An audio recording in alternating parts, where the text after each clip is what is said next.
Dave Weinstein from the El Cerrito Historical Society. We are producing this in coordination with the Environmental Quality Committee. I'm also on the EQC.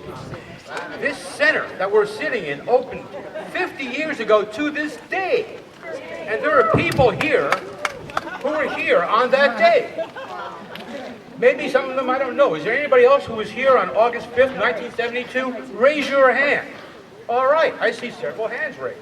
All right, before I start introducing the history of the center and introducing our distinguished guests, all of whom have played an important role in making the center what it is today, we have a word from the mayor of El Cerrito, Gabe Quinton.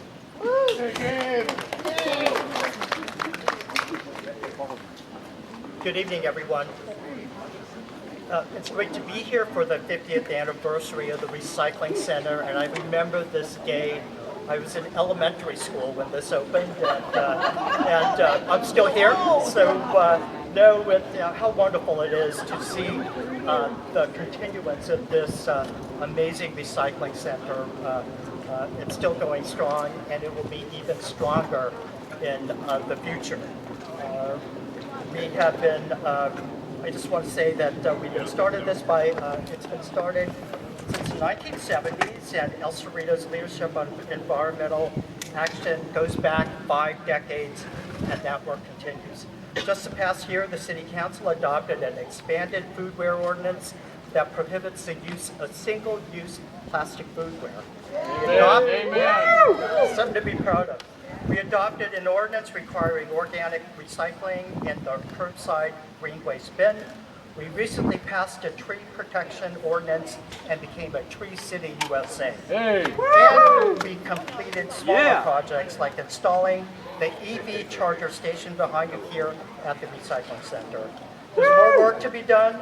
As mayor, I'm excited that we're prioritizing the update of our climate action plan to meet ambitious greenhouse gas reduction targets, including we plan to be carbon neutral by 2045. As we celebrate this 50th anniversary of the Recycling Center, we are also recommitting to prioritize recycling, waste reduction, climate action, bicycle and pedestrian improvements, electric vehicle infrastructure, and much more. I want to introduce, we have many of our former mayors here, and I want to say a big shout out to Mayor Greg Cook and Mr. Barkey, who was here way back in the 70s. Appreciate you being here. Mrs. Barkey, Janet Abelson, we have Norman LaForce here from the Sierra Club, and over there we have Paul Fideli here. So a great tradition of true environmentalists here that we have in El Cerrito. And I want to announce that unfortunately we have a death in our family, El Cerrito family, and it's the parent of Yvette Ortiz, who is not here today. So let's give some sense of good thoughts to Yvette and her family as she's going through this difficult period right now.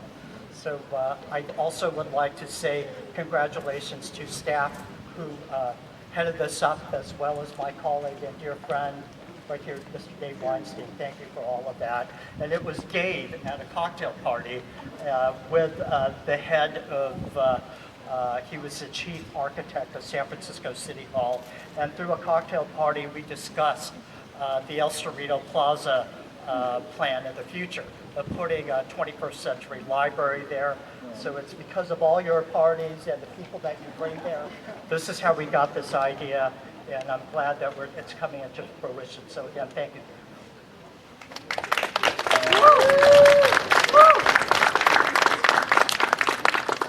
We're going to be meeting a number of people who worked very hard over the years to make this recycling center a reality and keep it going. One that we're not going to be meeting is a tree back there by where the band is. And that tree was in honor of Maria Sanders, who was one of the people who ran this center. And we should really think about her. She was the Operations and Environmental Services Manager from 2014, and she passed in 2021. So my talk really is in memory of Maria. We're going to hear from 6 people who founded or helped run the center for the past 50 years. I'll be introducing each one individually. I would like to ask people not to ask questions because we want to get through this thing in a reasonable amount of time. We have a lot of speakers, plus we have a poet. All of these founders and amazing people will be here after the event, so you can ask them all the questions you want over some of our free food, beer, and wine, okay? It's interesting, the center, the history of it. Because it was not the first center, as some people think, west of the Mississippi, nor was it the first in California, nor the first in Northern California. It wasn't even the first in El Cerrito, because the old Berkeley El Cerrito Co-op had a small recycling center. But what makes the center really important are many other things, principally that it still exists, that it's a really wonderful place that people like to go to, that it's pioneered ever so many things.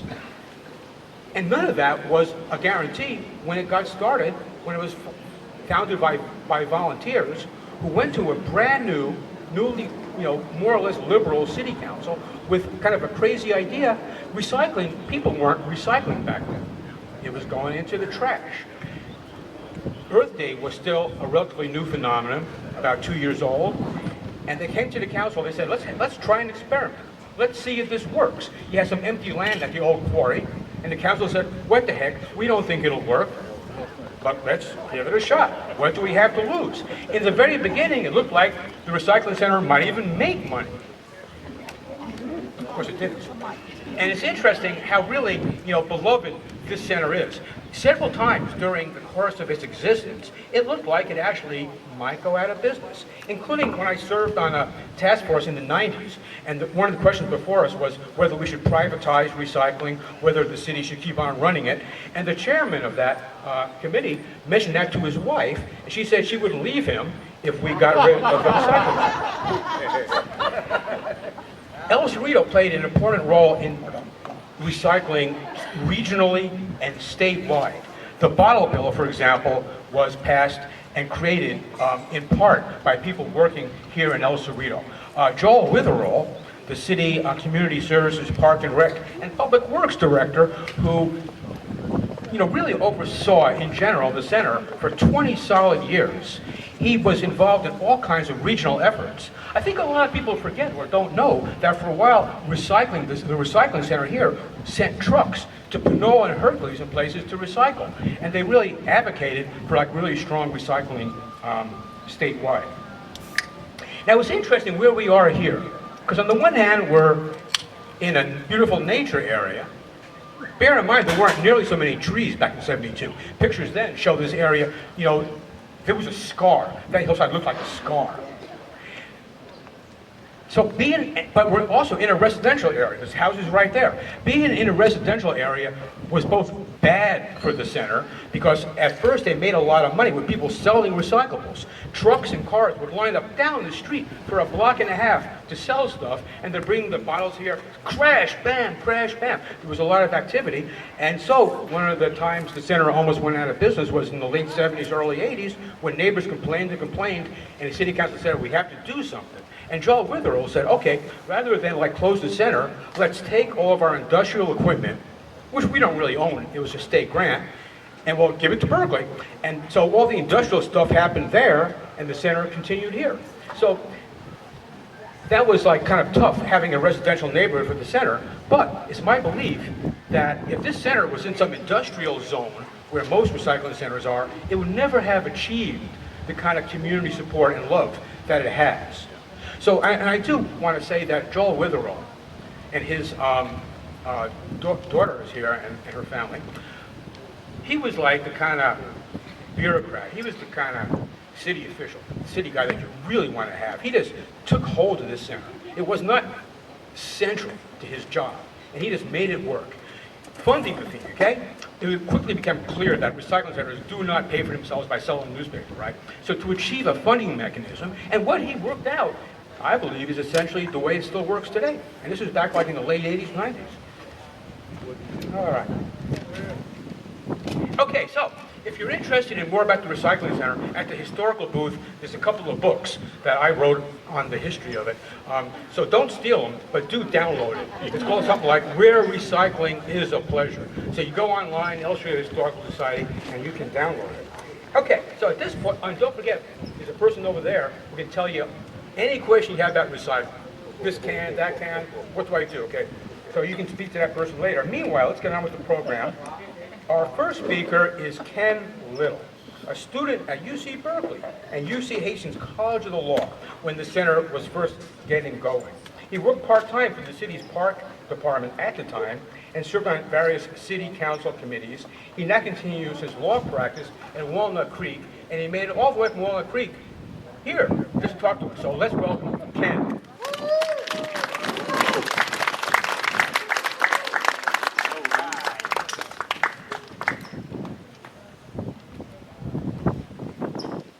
Been a lot of sitting today, so I'm kind of getting used to all that. It's good to see you all. I know quite a few. Is that close enough? Yep. You want me to drop the mic or not that? Close enough? All right? Can you hear me back there? That's too bad. Anyway, I was thinking as people were talking, especially he was talking, about one of the first days I recall. It may not have been the first day, but I think it might have been. None of this was here. There was no pavement. There was the gate and dirt. And to say how the people responded, and they wouldn't have had it been an industrial area, people, it was pouring down raining. I mean, pouring down rain. So people would drive up, and there were only two of us there. We had 4 barrels. That was it. And people would drive up, roll down the window, shove the bag out, put it back in, and we'd take the bag and deal with it. But they showed up even in the pouring down rain with almost no advertising. So what I wanted to tell you tonight is I can tell you lots of details along with Greg and Rich, some of the others, about what all happened. But I think the most important thing is I wanted to share with you who really has and deserves the credit for what you are here today. It may be a surprise to you, but if you think about it, I think you'll get it. And what I want to say is that the reason this cycling center ever started, and the reason that it exists today, is because of you. Some of you were actually here in the beginning. Some of you had parents here in the beginning. Some of you had different folks. But that idea has continued throughout all these generations. And that's what keeps it going. But in the beginning, a lot of times when you come into a place like this, you think, well, it's probably always been that way. I just told you how it actually started. It didn't look that way at all. And things grew and all of that. But I want to tell you about the group of people, the you. So the you is not just you, but it's you all. So it's everybody that was involved. There are people from Kensington, Richmond, Berkeley, people from Chevron, people from the Sierra Club, people from Democratic Party groups, social clubs, churches, schools, Boy Scouts. I mean, all these people eventually got involved in it. The Boy Scouts, for example, had a paper drive. And paper varied from $2 a ton to $40 a ton in the first couple of years. So it's a big deal as to what your market is. But they brought down, I mean, a huge, can you imagine a truckload of, a pickup truck, load of paper was a big start for us. Most of the time we just got glass and cans. So all of these people got together, and there were city council committees and a couple of people from the city council that were all kind of interested, and people talked about it, and a lot of people would say, well, it will never work, you know. It should be done by government. But most of us thought if you try to impose it by the government, it's not going to fly at all. What you had to do first was to build up a groundswell of interest. A groundswell where people were actually interested in helping make things better instead of making things worse. Try to rescue what you have to start with, and then work on making it better. And finally, a small group of people kind of won out, went to the city council, and there were a couple of people that were both here, and well, Ernie's not here anymore, but they were supportive. It was a crazy idea, someone said earlier, and it may not have worked, but it did, and it worked because of you. And all these different groups all had people that would start coming, and it grew and grew like a snowball. So what I want to say is that if someone needs to really take credit for this, it's you.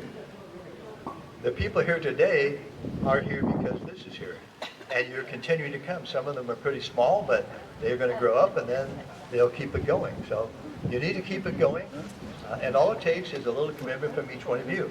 We weren't asking much for people to separate some things out. We weren't asking a lot for them to bring it down, and we're not asking a lot now. Just care for other people besides ourselves and see what we can do. And so far, you've done a great job. I'm really proud of you.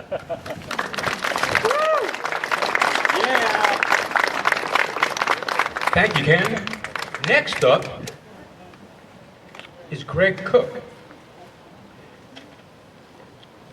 Greg Cook was here from the very beginning, and he was a member of the city council just about when it got started. Matter of fact, he ran for the city council on a platform of recycling. He was also, according to Rich Barkley, who's here, when Greg became the mayor in 1974, he was the youngest mayor ever in El Cerrito. And I kind of doubt anybody has taken his place in that regard. All right, Greg.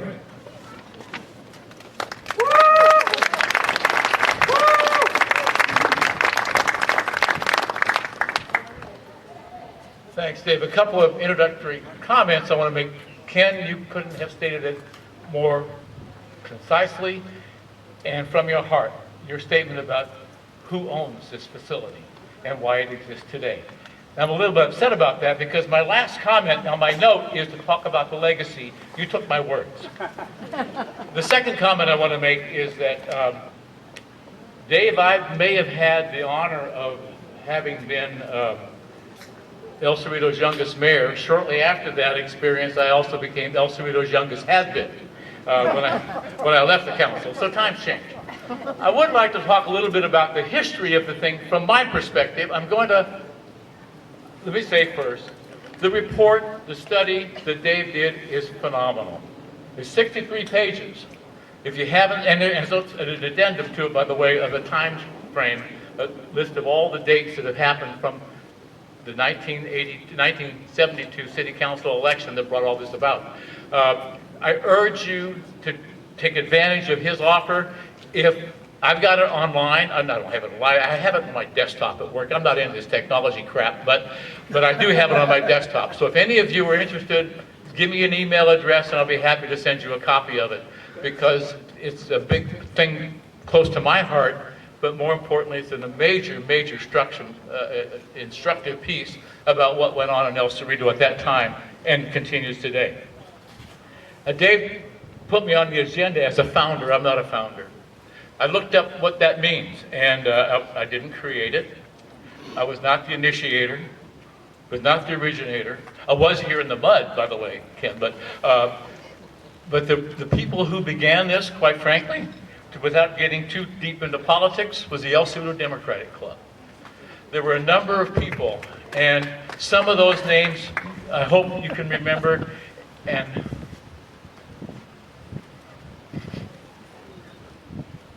one of those sons is here today. Kelly Falconer was a leader in the environmental issues in California. And Kelly, rather than shopping at Safeway, shopped at the Berkeley Co-op, as did many of the people in the El Cerrito Democratic Club at the time. And that's where the idea came from. Kelly, Nancy Gans. It's not true that people weren't recycling in El Cerrito before this place. Nancy Gans would get tin cans and a tin snip and make Christmas tree ornaments out of it. Nancy Gans is the only person in my knowledge, certainly during the time that I was active in this community, who did not have garbage service, because there was no garbage service with Nancy Gans. She recycled everything, no matter how far she had to go to recycle it, she recycled it, or she composted. Who the hell talked about composting in 1972? Nancy Gans talked about it. Virginia Rice, later to become Virginia Rice Mason. Virginia was one of the strongest organizers this community has ever seen. And Virginia was one of the powers behind getting the community together. The youth groups, the old groups, to support the recycling center. And Art Schroeder. A more dynamic man you could never meet. And he became our family. So when we were talking about my running for city council, the Democratic Club said, we will support you, but recycling is number one. We had other things on our platform I'd be happy to talk about, most important issue was recycling. And that's how this program began, because of the community. Hillary Clinton, in her book, said it takes a village. It did to build this. Trust me, it did. Standing in the mud on Saturday mornings, directing cars so they wouldn't get, the people wouldn't have to get wet. All that, absolutely true. Now, this dream was talked about a little bit in the Parks and Recreation Commission. Frank Guadagnolo, a name that probably nobody but me and Rich remember, was the Parks and Recreation Director at the time. And Frank and Bill Fernando, who was the Superintendent of Parks, and Bob Bensaka, who ran the Public Works Department across the street. For anybody here under 80, you remember these names. Thank you.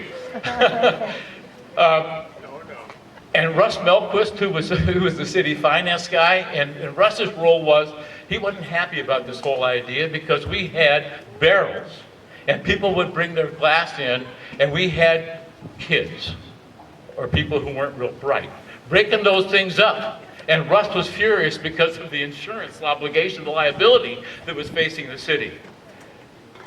So the fact is that this would never have happened had it not been the city behind it.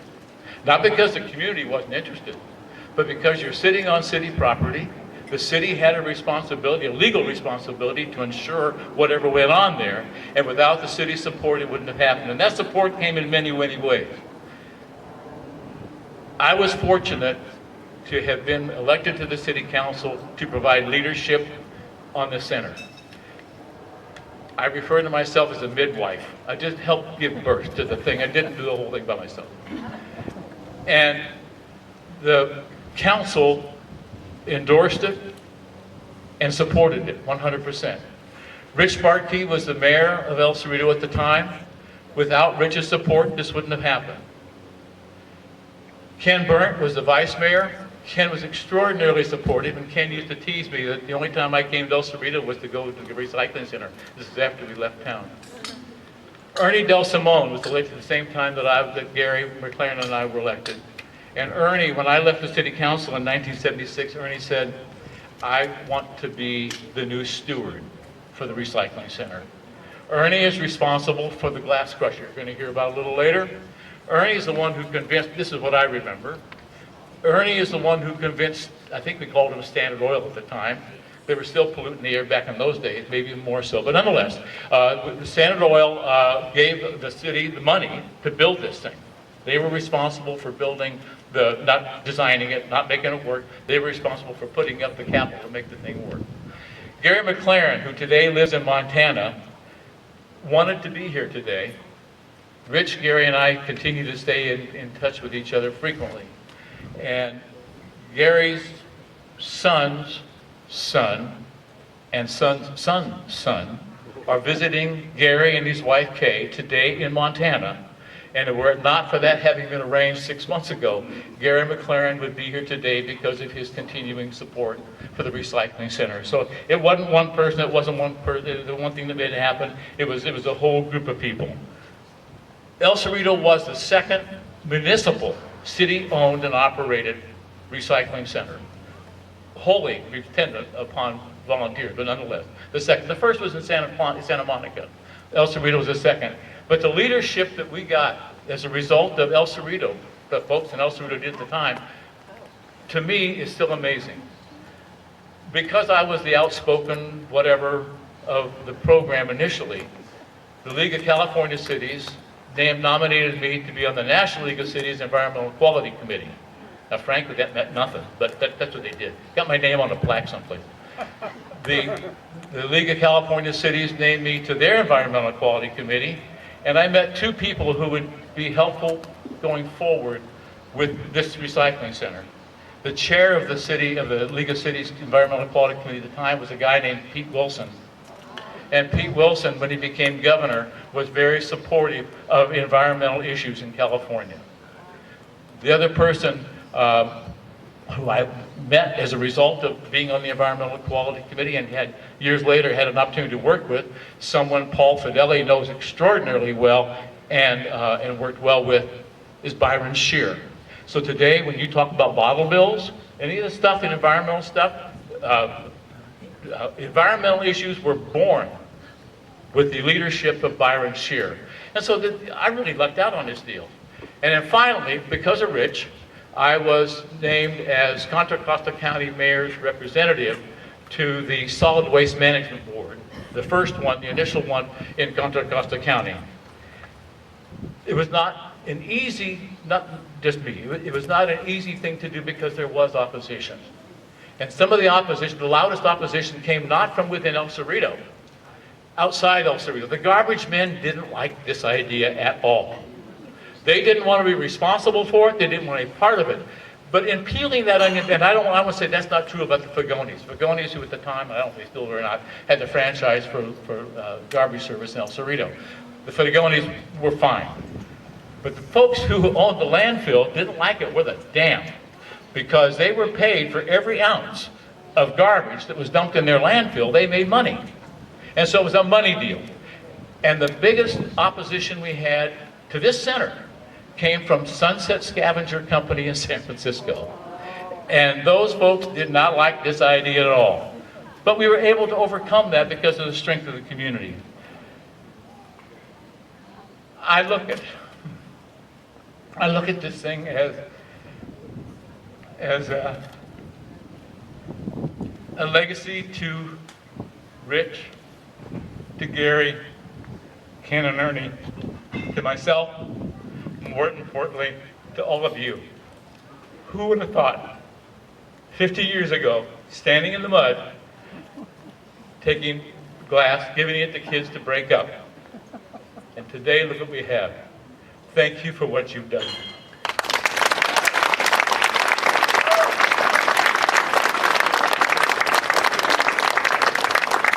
That was beautifully said, Greg. This was great. Next up is Alan Gardner.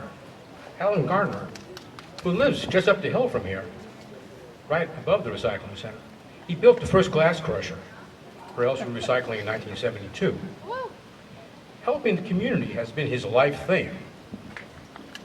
About the same time, he started a company that helped Silicon Valley grow. Retirement took him in a different direction.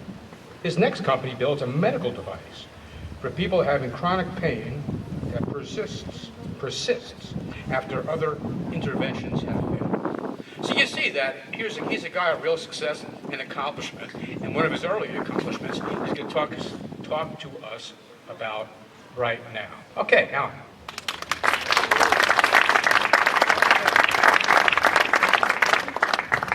Wow, in 10 minutes I learned more about this place than I did 50 years ago. I didn't even know what environmentalism was then. The times have changed. But there's still glass in my backyard where my dad had the burn barrel. Those were the days where you could see San Francisco 4 days a year. It was a time when the milkman was the recycler. He took the bottles away every week that he had left the week before. And hand-me-downs, they were as good as new. Oh, and I almost forgot. Some of you probably remember the tires in the bay. And the fragrance. Oh, man, I can hardly replace that today. But second of all to all of that was the fact that in those days we had something that was a barrier to ordinary bodily processes. We had pay toilets. So there were other people besides all the recycling that were taking care of things that needed to be taken care of. But I've never been particularly active in all of the bigger picture, but when people come and ask me about doing things, I can take out my slide rule and I can figure stuff out. That's why I'm an engineer, you can tell I got a pen in my pocket. So in 1972, I didn't know all this was going on. I had no idea. And a friend of mine, George Farrell, asked me whether I would build a glass crusher. And I go, what do you want to do with that? He says, well, we got glass, we got to crush it. We got too much glass. These guys are down here in the mud with barrels, and they got these things trying to go and break up the glass. Can you do something about it? Well, they go, okay, well, we got Chevron. They're going to give you these big steel plates. They'll drop it in front of your house. And then you can make the glass crusher. So here's all this half-inch steel plate. I'm the man with the torch. A couple weeks later, there's a glass crusher. Right. 6 guys and a few beers come down here to load it up over there. And you know, the problem with it is that it had never been turned on before with real glass. So I got up close and I put the first barrel in, or maybe somebody else did. And the noise. Oh God, the noise. That was the beginning of needing hearing aids. So the problem with recycling, as you have pointed out with the noise for the neighbors and the rest of it, is part of what it takes to advance where we're going. And with the LC recycling, the glass crusher was the first one, I don't know, maybe it ran a year or two, and then they got a bigger one, quieter one that somebody knew what they were doing when they made it, I suppose. And so this whole area of how we do things is come a long ways, and so Ken's going to help me here with this next prop. So at any rate, after COVID, it's exciting for me to come here to hear the sound of breaking glass. So at any rate, rather than take up more time and maybe have people laugh at me, oh, you're laughing with me, thank you. So it's hard to get sentimental about recycling. But what's gratifying is there's so many people here that are sentimental about recycling. So thank you all for coming. It's about you guys. Woo! Yeah! Well, thank you, Alan. That was great. All right, so Joel Witherell, when I was a cub reporter in El Cerrito in 1984, he was working here supervising just about half of what goes on in the city. He was hired as the Park and Rec Director. He was also in charge of Public Works for a while. The recycling center was just one of his many duties, but he really was into recycling, and he just made sure that it happened. There's a lot of things in a city, as you know, that cannot happen. That can slow down or get kind of shuffled off. And you know, how many cities have recycling as one of their fairly significant activities? Not many. But El Cerrito does. And a lot of that has to do with Joel. And so as we approach the 50th anniversary, it just occurred to me that, you know, a lot of people have never heard of the guy. And really, you would come to the center and not realize, well, it's more than a nice recycling center, but it's a historic center. So the Historic Society decided that we'd like to, you know, put on this event. And we also decided to have, to honor Joel. And so the City Council had a resolution that had passed last month honoring Joel Witherell, and also honoring the Historical Society. And if you go by the history booth, you'll see that there is a plaque honoring Joel and also a timeline about the history of the recycling center. And they will both be posted permanently, or as permanent as anything is, in the recycling center. At this point, I would like to introduce Sarah Steele, who is Joel Witherell's daughter. She's here with her partner, Michael, and children Bailey and Zachary. Okay, and they're sitting right here in the first row. And here is Sarah, and thank you, Sarah. Woo! There are a lot more people than when I sat down. So, yeah, my dad is Joel, and I am the sixth of his children. And by that time, my mom was working full-time, and so I was pretty much his sidekick. I spent a whole lot of time at the community center, working in here. Every now and then I got to make a sign over in Public Works. I never got paid by the city because nepotism, but I volunteered a lot. So I just wanted to tell you a little bit about my dad and really how he walked the walk. So if you happen to have spoken to me when I was little, it's plausible that I made the audacious claim that my father, Joel Witherell, invented recycling. Seriously, I told everybody that, and I knew nothing else. At the time, I had no reason to doubt my claim because so many people had never once thought of recycling, nor how mainstream it would rapidly become. Despite being a family of 6, we were one of the few houses that only put out one trash can each week when others were dragging 2 or more to the curb for Richmond Sanitary to pick up. outside of my family and those that were pioneering the cause alongside my dad, including Nancy, who I was amazing, and Rebecca, who was here forever. I was the only person I knew that would ask, "Where's your recycling can?" rather than, "Where's your trash can?" More likely than not, the answer simply would be no, that they didn't have one, or sometimes even I clearly see that they were going to recycle and they say, "Oh yeah, I'll recycle it for you," and of course, I didn't trust them. So, as many of you here may find familiar, this led to many crushed cans and papers floating around my bags, in my car, or under a desk at work, waiting to properly be recycled at home because it just wasn't out there. We also appear to be the only family that collected recyclables when we went camping at New Brighton, or spent summer days at Meeks Bay in Tahoe, or rode a barge all the way across Lake Shasta to camp, where we lugged our recyclables and trash home so they were not burned in a forest by the host family. Walking the walk.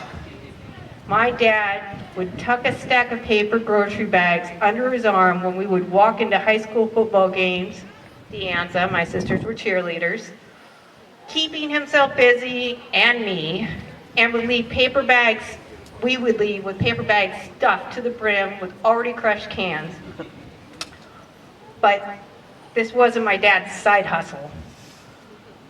Though he was a contributor in writing parts of bottle bills, or at least people asked for his advice, I don't remember ever him turning in cans for money. No, just about every weekend on his off time, my dad was driving a forklift, lifting and actually dropping the dumpsters so that the glass would break down. I was one of those kids. When he talked about the dumpster, I know my kids knew exactly what they were talking about because I've always told them about these crazy things my dad would do. But I totally forgot that one of the things he would do is drop me into the dumpster to get the clear out of the green and the green out of the brown and clear. So, in 2016, I was coordinating the digitization of records for the Bay Area Air Quality Management District. I don't recall my dad ever telling me to do the right thing. I was simply expected to. So when I identified a mission and other records that were being destroyed and others that were being deleted, I spoke up. I blew the whistle. I did the right thing. My partner and I are actually Bay Area Air Quality Management District whistleblowers before it was like a cool thing to be. Since 2016, we fought a lawsuit. It's in the papers, you can look it up. I'm Sarah Steele, by the way. So I'm telling you that it has been my whole life to watch my dad, who passed away in 2014, do the right thing. And I expect my children to do the right thing, and literally everybody around me to do the right thing, and I always have. More recently, I have joked that my dad is the Al Gore of recycling. He didn't invent recycling, but he sure didn't let anybody forget what it is. I'm here to accept this honor for the resolution because he's not here and my mother is in Kelseyville on behalf of our family. So thank you very, very much. Thank you.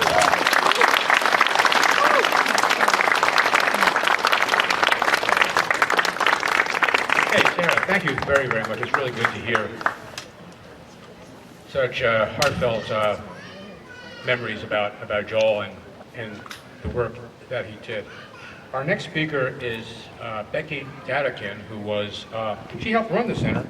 She was the city's integrated waste management manager from 1995 to 2001. She's gone on to run recycling in Berkeley and then to Oakland, where she was a recycling supervisor and an environmental services manager. Okay, Becky, take it away.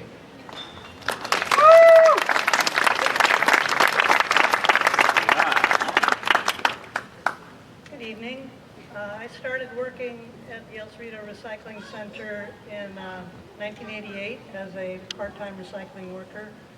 And as Dave just said, I ended on the Integrated Waste Management Manager, mouthful, in 2001. I didn't report directly to Joel Witherell, but I had a lot of interactions with him.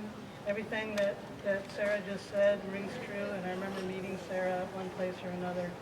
What I remember about being in your home was it had a gray water system, which I thought was the niftiest thing, and I wish I had that in my house. And every time I think of that, I think, Joel did that decades ago. Why can't I do that now?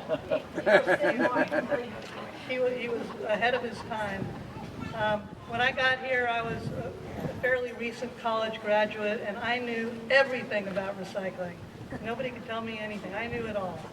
And so some of my early opportunities to educate Joel about recycling was something like, I'd explain some operational technicality to him, and he just so politely would just sort of shake his head and say, yes, I know. You know, he never put me in my place, he just rolled with it.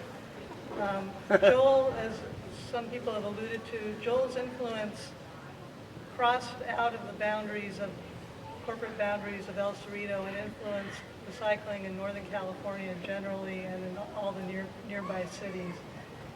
I think his achievements have been understated for decades, but he was truly a pioneer and a leader, and somebody we should honor and never forget.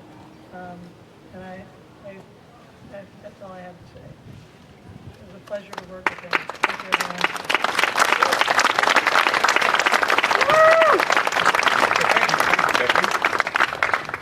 Okay, Mario Gonzalez. He's a longtime operations manager. He's been working for the city since 1990 and has been working as a full-time recycler since 1994. All right.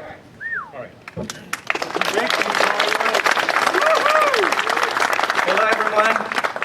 Hey, Mario. Thanks, Dave, for inviting me this afternoon to be here in front of this group and to honor the people that started back in 1972 this recycling center, or the beginning of it, in which it has become today this great facility that offers a lot of services to the community. And not just the community for El Cerrito, other communities like Berkeley, Albany, and San Pablo, Richmond. So this place, you know, it's the hub of many citizens that they have items to recycle from hazardous waste as well. You know, we run a pilot program every week, as well as the weekly collection of styrofoam. So we service the community at large. I started back in 1990 or so. I was invited back then by a longtime worker for El Cerrito, Jose Jaramillo, and I met Becky during those days. And I recall back then, you know, that we had flatbed pickup trucks, you know, collecting off the ground all the recyclable materials. And then slowly, everything evolved. New trucks came on board, you know, we got old trucks that we used to call them load all. And today we have very efficient trucks, you know, almost 100% automatic. So the drivers today, they don't have to pick up off the ground. They just kind of extend out the arm, pick up the cans, you know, and empty all the recyclables into the truck. So the community is very happy with us, you know, because we provide all these services to them, you know, on a daily basis. And so we are happy to be here, you know, and I'm happy to meet this group of people that started back the Ecology back in those days. And today we have this awesome place, you know, that is offering not just recyclable services, but other type of services that the community needs. So I thank you very much for your time being here, and have a great afternoon.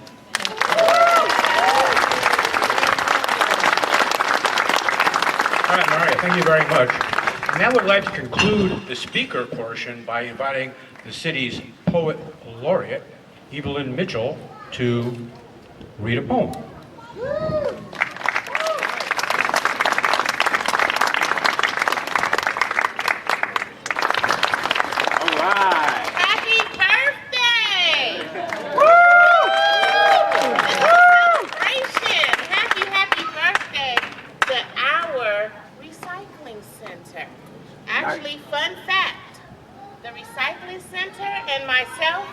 same age. Happy birthday.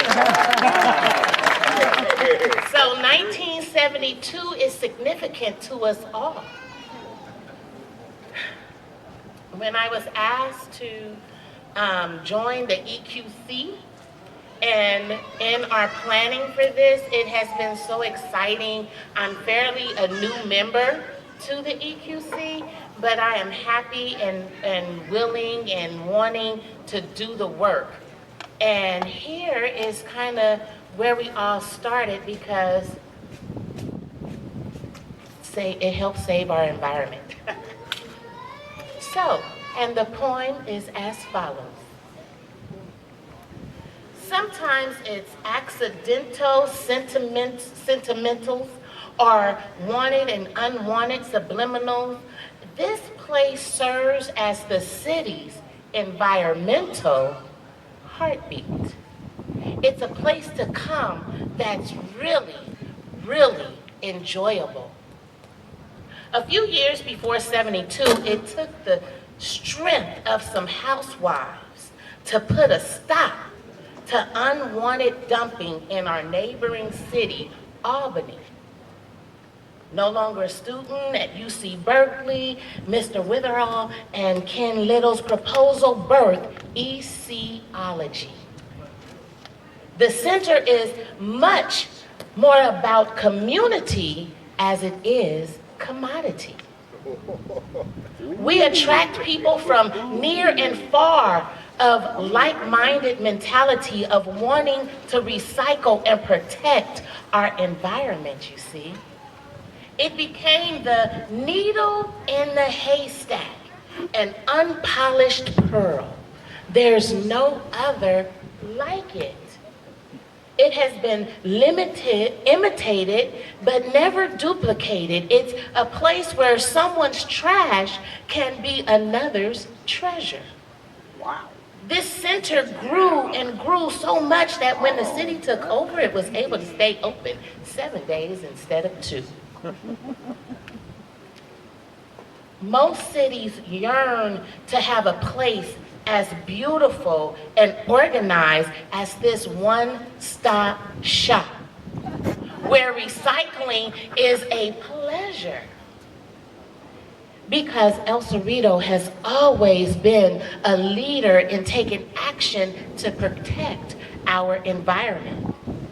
We set the tone in making the world a better place, one community at a time.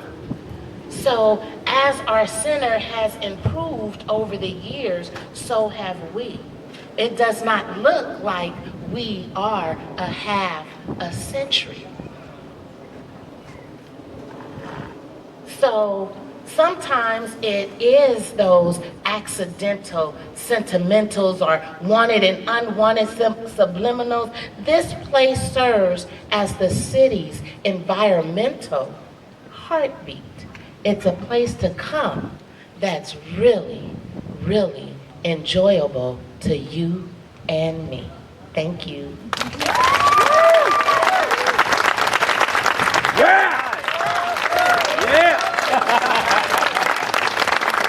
All right, Happy birthday! Great poem about this poetic place. All right, well, that actually brings to an end this portion, but not the entirety of this marvelous event. We still have artists who are doing art, and these are artists who have been, we have a poet laureate. The Recycling Center also has artists in residence. And we have some of them here, both over there, and then we have upcycled, recycled musical instruments in the tent directly behind you all. We also still have plenty of refreshments, at least I think we do. They might all be gone by now. So check them out, hang out for a little while, talk to the various dignitaries that we have here. Oh, Marion Hegeman. I would like to introduce Marion Hegeman. She's another person who has played such an extremely important role, in a way affiliated with the recycling effort. Quite a few years ago, she invented one of the city's grandest traditions, the citywide garage sale. And that was based on her seeing that people had all kinds of junk in their garages, and it was kind of a danger, and yet people, their neighbors wanted that junk. And so anyhow, Mariana just played an important, and she's an example, I think, of the recycling center, how it has attracted people to get involved. You know, we've had people who organized the free book exchange. All kinds of people have gotten involved over the years. I'm sure there are some others here right now who I'm not acknowledging. So anyhow, let's just celebrate the 50th birthday and hang around for a while, have some refreshments, learn how to recycle. We have people who will tell you, where do I put this? Is this bottle green or is it brown? I can't tell. I got to get to the bottom of that one. Anyhow, take care. Thanks for all coming.